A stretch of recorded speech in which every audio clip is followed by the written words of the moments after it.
Moscow, the heart of world communism, yesterday became, for a day, the headquarters of an unprecedented and startling international debate, featuring on the one hand Soviet Premier Nikita Khrushchev, the irrepressible and outspoken leader of communism.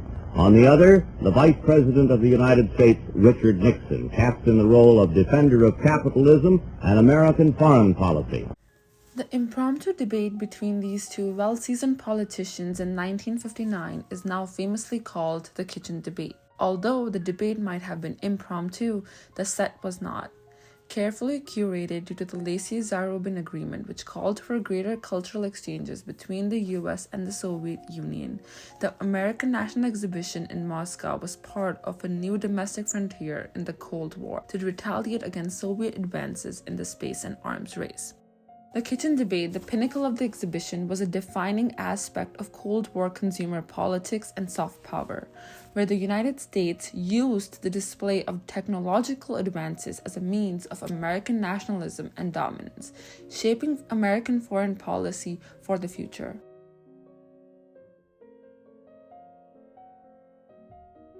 When Eisenhower was elected president in 1952, he inherited a country in the midst of the Cold War. Eisenhower developed a new strategy of psychological warfare, opening a new frontier to attack the Soviet Union in the Cold War, a cultural battle with the goal of showing the world's citizens the benefit of democracy and capitalism. This soon led to the creation of the United States Information Agency, USIA, and the USIA found the perfect moment to convey U.S. dominance when Soviet Premier Nikita Khrushchev called for greater cultural and intellectual exchanges in a televised interview on Face the Nation. We, for our part, are trying to do all we can to bring about a normal state of things and to bring about peaceful coexistence between countries with different systems. That is to say, between capitalist countries and socialist ones. Soon after, on October 5, 1957,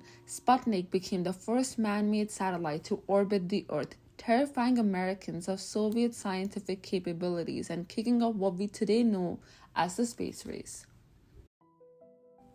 This propelled Eisenhower to work with Khrushchev, and on October 28, talks began of an agreement for greater cultural engagement. Thus, in 1958, the Lacy-Zarobin Agreement was signed by leaders of both countries, whose Section 8 was titled Exchange of Exhibits and Publications. Under this section, both countries were required to have exhibits for developing mutual understanding between the people of the Soviet Union and the United States. Hence, in July 1959, President Nixon went to Soviet Union to ceremonially open the American National Exhibition in Moscow's Sokolniki Park, which was carefully created to express American wealth and was full of implicit messaging. The goal was to illustrate domestic American advances, especially the comfort of day-to-day luxuries and ease of American housewives. This was depicted through the construction of a typical American house. This was a house that we had built in our projects. It was our ranch house. So it had been designed, it was in our portfolio. And the State Department said something very typical for a typical American family. Despite Soviet efforts to tamp down the popularity of the exhibition's aim to show the many luxuries of the American way of life was certainly successful, attracting 3 million people in 6 weeks. Yet some Soviet citizens, including Khrushchev, remained skeptical about the availability and affordability of these gadgets by the masses. Marietta Shignia, a famous Russian writer, wrote about her experience visiting the exhibition in the state-controlled and heavily censored newspaper Izvestia. She wrote, "But the organizers of the exhibition naively think our Soviet viewer will be consumed by a thirst of ownership of such private property." Some people were even coached by the Soviet government to question the exhibition and criticize it. One comment said, "This does not impress me," while another comment card remarked, "Leaving the exhibition, I carry with me an impression of glittering metal saucepans."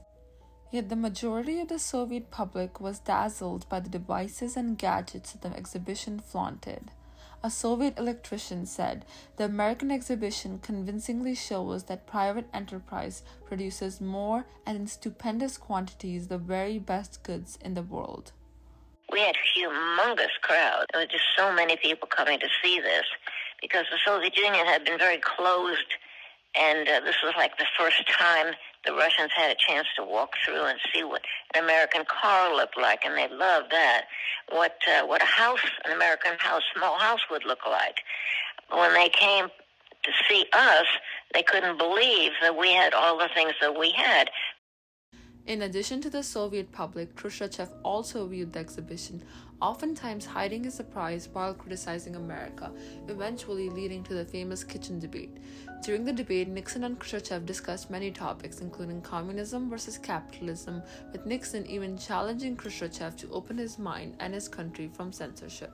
You must not be afraid of ideas.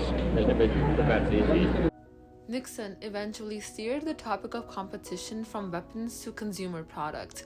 Would it not be better to compete in the relative merit of washing machines than in the strength of rockets? Yes, but your generals say we must compete in rockets, responded Soviet leader Khrushchev. We are strong and we can beat you. Through consumer cultural and domestic advances, Nixon wanted to redirect the conversation to an American strength, whereas Khrushchev wanted to emphasize Soviet military strength. Nixon used washing machines to demonstrate U.S. advantage in the capitalist system while replacing military nuclear power from the competition. New York Times described Nixon's job this way. In the best sense of the word, he is going to Moscow as a salesman not of commodities or even of the particular ideology, but rather of the truth about our country. The debate ended on an inconclusive note. There was no clear winner, but the debate established Nixon's position in global politics while opening a new frontier for competition and cultural exchanges between the two nations. In the midst of the Cold War tensions and fear of nuclear war, the kitchen debate represented a different kind of offensive, a cultural offensive in the words of Takeshi Matsuda, a professor of American history. In a world where war wasn't an option, the US portrayed their dominance through the supposed superiority in consumer politics, opening a new frontier for competition in the Cold War. After using hard power during World War II, the US instead resorted to soft power. Harvard professor and prominent political scientist Joseph S. Nye, who coined the term soft power, said, "Soft power is the ability to get what you want by attraction rather than coercion or payment." Each side wanted to attract other countries into believing their system was better. When Khrushchev visited the exhibition, he remonstrated that the Soviet system was better, and that led to a debate with Nixon. In that sense, it was an amusing capsule of a much broader struggle over soft power.